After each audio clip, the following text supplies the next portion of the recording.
बिस्मिल्लाहिर्रहमानिर्रहीम। आपका मेज़बान आसिफ सुहेल अपने प्रोग्राम वर्ल्ड कप सेशन के साथ। जैसा कि मैंने अपने पिछले व्लॉग में कहा था कि फ़ाइनल में किसके ख्वाब चकनाचूर होते हैं और किसके ख्वाब पूरे होते हैं, और जो मैंने ये भी कहा था कि जो अपने असाब को कंट्रोल रखेगा, नर्व्स को कंट्रोल रखेगा और जो प्रेशर को जो है वो हैंडल कर सकेगा वो फाइनल जीत जाएगा।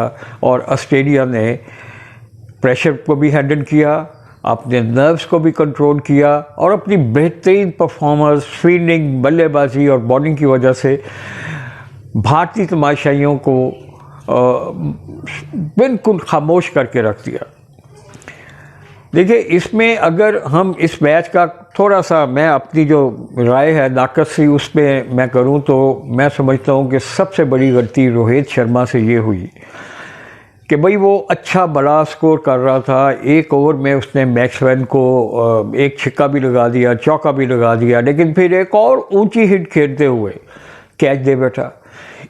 ये ज़रूरत से ज़्यादा खुद एतमादी थी, जल्दबाजी थी, क्या था भाई? कप्तान हो तुमने 10 स्कोर करनी है, बल्कि 10+ स्कोर करनी है, तो उसके बाद इतना आउट, मतलब ऑल आउट जाने की ज़रूरत कोई नहीं थी, थोड़ा सा समझ जाता। और फिर दूसरा जो टर्निंग पॉइंट कि वही रोहित शर्मा ने जो ऊंची शॉट खेली और उस पर वो हेडी जो है उनका, उसने क्या खूबसूरत और नाकाबिल यकीन कैच किया।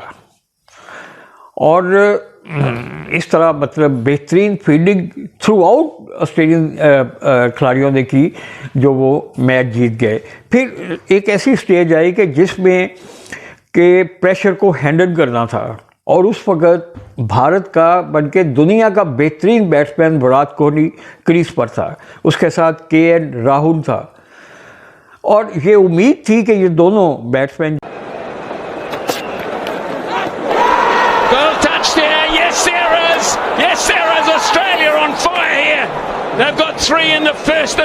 वो प्रेशर को भी हैंडल करेंगे और अपने नर्व्स को भी जो है वो कंट्रोल करेंगे।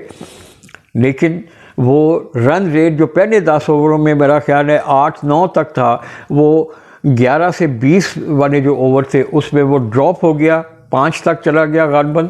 और फिर उस वक़्त उस दौरानिए में आप देखिएगा कि मिचेल मार्श और यही हेडी, ये उनके रेगुलर स्पिनर्स नहीं हैं। उनसे ऑस्ट्रेलियन कैप्टन ने 4 ओवर्स करवाए और वो इतना प्रेशर था उन्होंने लिया, कोहली और राहुल ने, कि उन 4 ओवर्स में वो सिर्फ 9 स्कोर कर सके।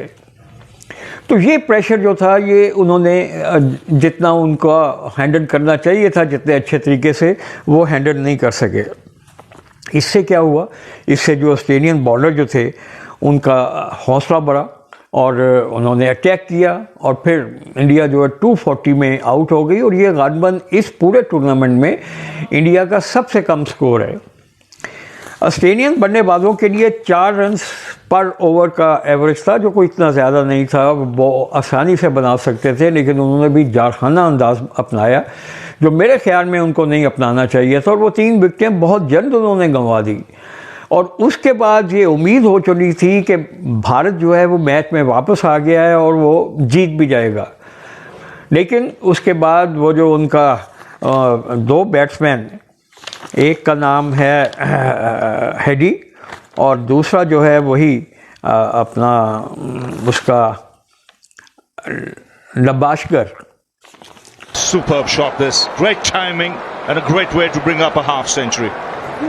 He's taken his time, but it's been such an important innings for Marnus Labuschagne.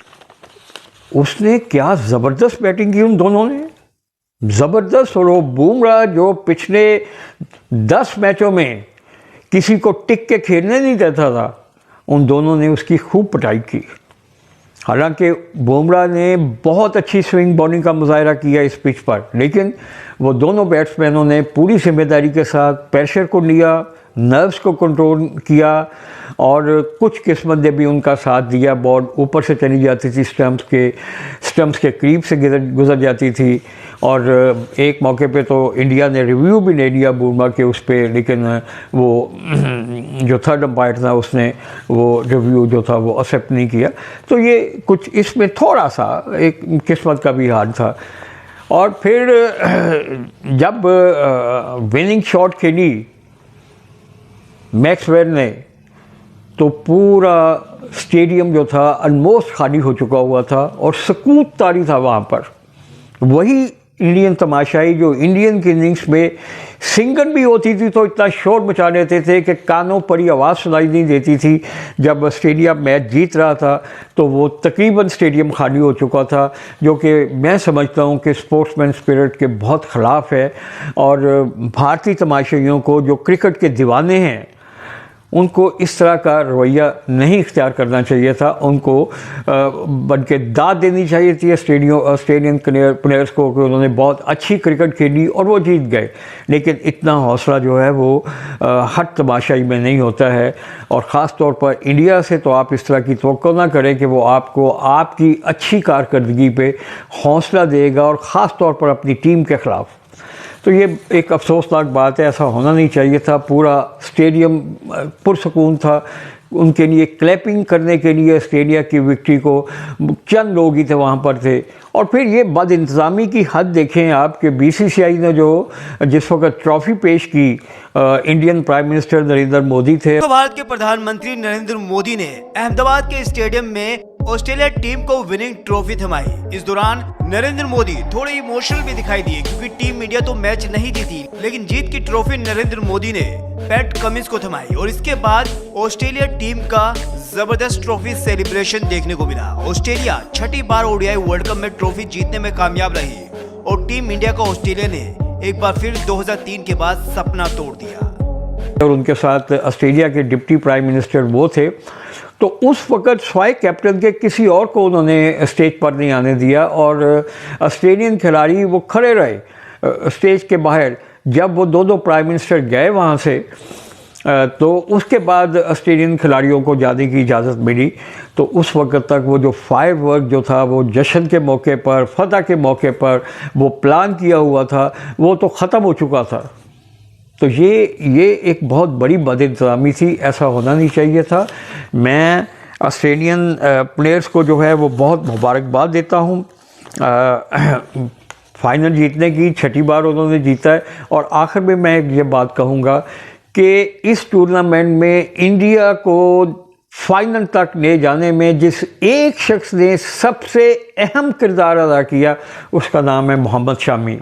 लेकिन बजाय उसको टूर्नामेंट ऑफ द प्लेयर देने के, वो यहाँ पर भी वो हिंदुओं की जो इंतहा पसंदी है वो गालिब आ गई और उन्होंने विराट कोहली को जो है वो मैन ऑफ द टूर्नामेंट का अवार्ड दिया, जो एक अफसोसनाक बात है।